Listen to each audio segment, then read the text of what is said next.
আসেন।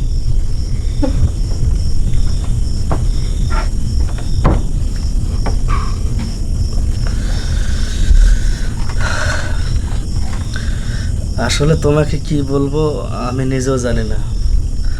হয়তো এখানে তুমি এসে বুঝতে পেরেছো যে আমার তেমন কেউ নাই, আমি এবং আমার ছোট ভাই।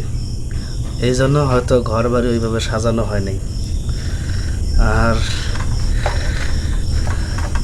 থাকে সব কথা, তোমার একটু চাঁদ মাখা মুখটা দেখি। মাশাল্লাহ, সুবাহান আল্লাহ। ঠিক আমি যেমনটাই চেয়েছিলাম তেমনটাই পেয়েছি।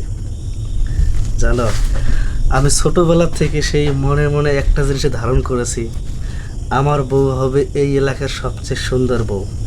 আমার বউকে দেখে যেন সবাই বলে, ওই দেখ পারভেজের বউ যাচ্ছে। বিশ্বাস করো, আমি মোটেও বানিয়ে বলছি না, তোমাকে দেখে আমার তাই মনে হচ্ছে। আচ্ছা, আমি কি শুধু একে সব কিছু বলে